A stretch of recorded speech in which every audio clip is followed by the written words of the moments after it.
सबैभन्दा पहिला चाहिँ यहाँहरू मार्फत म आम नेपाली जनतालाई के भन्न चाहन्छु भने अब मुलुक चुनावमा अगाडि बढिसकेको छ र चुनावलाई सुनिश्चित गर्नको लागि हामीले राजनीतिक दलहरू र विभिन्न सरोकारवाला चाहिँ नि समूह व्यक्ति संस्था पार्टी सबैसँग संवाद पनि निरन्तर अगाडि बढाइरहेका छौँ र मुलुकमा स्वच्छ निष्पक्ष र धाँधली रहित निर्वाचन गर्नको लागि यो संवादहरू अगाडि बढिरहेको छ र पछि पनि निरन्तर अगाडि बढ्छ।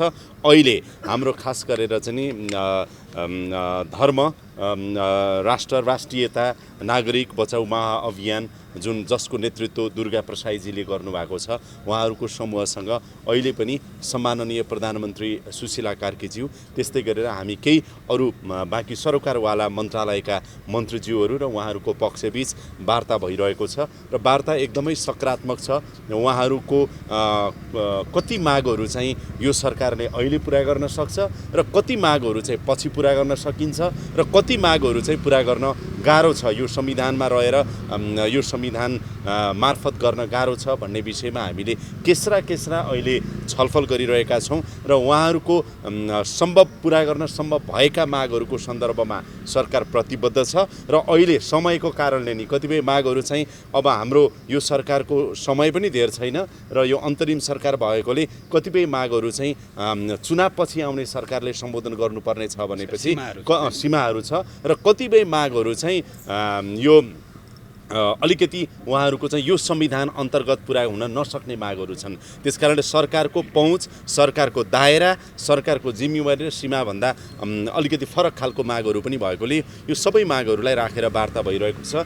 मात्र एउटा कुरामा हाम्रो सहमति के छ भनेदेखि दुर्गा प्रसाईजी र उहाँको नेतृत्वको टिम पनि मुलुकमा शान्ति होस् स्थिरता होस् समृद्धि होस् विकास होस् आर्थिक रूपले चाहिँ नि अलिकति त्यही बाटोमा जाओस् र कुनै जनता पनि पीडित हुनु नपरोस्, गरेर खान दिनु पर्यो, नेपाली जनताले गरेर खान पाउनु पर्यो। सानो तिनो व्यापार व्यवसाय उद्योग धन्दा जे चलाउनु भएको छ अहिले एकदमै कठिन अवस्था छ, यसको अन्त्य हुनुपर्छ भन्ने धेरै उहाँहरूको चाहिँ नि महत्त्वपूर्ण मागहरू पनि छ। त्यो मागहरूको सन्दर्भमा सरकारले सकारात्मक जवाफ दिएको छ र भर्खरै हाम्रो अर्थमन्त्रीज्यू र म बाहिरिएका छौँ। अर्थ मन्त्रालयसँग सम्बन्धित रहेर अर्थमन्त्रीज्यूले पनि त्यही खालको जवाफ दिनुभएको छ। सम्माननीय प्रधानमन्त्रीज्यूले गहिरोसँग चासो दिएर यी मागहरूको सन्दर्भमा जोडिनु भएको छ, सुन्नु भएको छ र बडो भद्र शैलीबाटै दुर्गा प्रसाईजीले पनि आफ्ना कुराहरू आफ्नो टिमको तर्फबाट राख्नु भएको छ।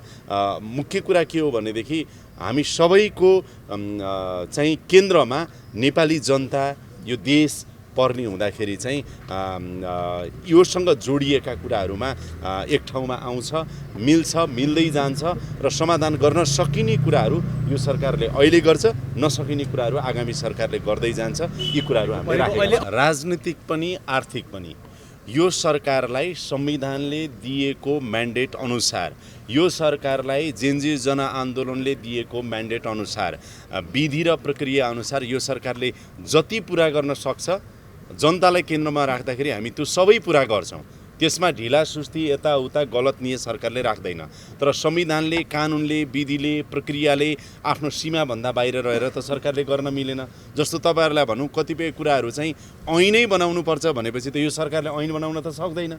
ऐन बनाउन संसद चाहियो, नियमावली मात्रै केही गर्न सक्छ। नियमावली पनि कहानी कुराहरू कतिपय कुराहरू चाहिँ देश र जनताको हितमा हुने कुराहरूमा हामी अगाडि बढ्छौँ। तर जुन कुरा सरकारको सीमाभन्दा दायराभन्दा जिम्मेवारीभन्दा बाहिरको घेरामा छ भनेदेखि चाहिँ त्यसलाई पछि आउने सरकारले संसद मार्फत अथवा अरू कानुनहरू मार्फत अगाडि बढाउन सक्छ। तर त्यो बाहेकका अरू धेरै कुराहरूमा चाहिँ हाम्रो वार्ता अहिले सकारात्मक भएको छ। यो निरन्तर अगाडि बढाउँछौँ र कतिपय साह्रै जेन्युन कुराहरू साह्रै जनताका कुराहरू जोडिएका कुराहरू उहाँहरूले ल्याउनु भएको छ कि दुर्गा प्रसाईजीहरूले ल्याउनु भएको छ। ती सम्बोधन गर्ने कुराहरूमा जनताको हित हुने कुराहरूमा उहाँहरू र हामी सँगसँगै रहन्छौँ। हामीले तपाईँहरूलाई के भनौँ भने सरकार सम्माननीय प्रधानमन्त्रीज्यूको एउटै चाहना छ, एउटै इच्छा छ, एउटै दृढता छ र त्यही रूपमा सम्माननीय प्रधानमन्त्रीज्यूको नेतृत्वको सरकार अगाडि बढिरहेको छ कि मुलुकमा अब अलिअलि विवाद, अलिअलि आन्दोलन, अलिअलि प्रदर्शन हुनु यो त हाम्रो लोकतान्त्रिक मुलुक हो, स्वाभाविक हो त। र तर ती सबै कुराहरूको समाधान वार्ताबाट मात्रै हुन्छ। त्यसकारण अघि सुरुमै तपाईँले प्रश्न सोध्नुभयो नि, हामी सरकार गठन भएदेखि अहिलेसम्म र पछिसम्म पनि हरेक समस्याको समाधान वार्ता, सहमति, छलफलबाटै अगाडि बढाउनुपर्छ र सरकार त्यसमा चाहिँ नि त्यो सहजीकरण र त्यो वार्ताको लागि सरकार सधैँ तयार रहन्छ। त्यही रूपमा अगाडि बढ्नुपर्छ भन्ने लाग्छ। धेरै धन्यवाद। म आफै फर्केर आएर यहाँहरूलाई भने हामीले हाम्रो चाहिँ सान भनेको चाहिँ अहिले आज टोपी दिवस हो। इस्वी सम्बत खास गरेर चाहिँ 2026 को नयाँ वर्षको शुभकामना पनि। त्यसको साथमा नेपालले विगतका केही वर्षहरूदेखि राष्ट्रिय टोपी दिवस पनि मनाउँदै आइरहेको छ, राष्ट्रिय पोशाक दिवस पनि मनाउँदै आइरहेको छ। राष्ट्रिय टोपी दिवस र राष्ट्रिय पोशाक दिवसको रूपमा म चाहिँ यहाँहरूलाई एकदमै शुभकामना भन्न चाहन्छु। हामीले हाम्रो राष्ट्रको पहिचान भनेको हाम्रो टोपी हो, हाम्रो राष्ट्रिय पोशाक हो। यसलाई अगाडि बढाउँ र राष्ट्रिय टोपी दिवसको यहाँहरू सबै मार्फत जनतालाई पनि शुभकामना।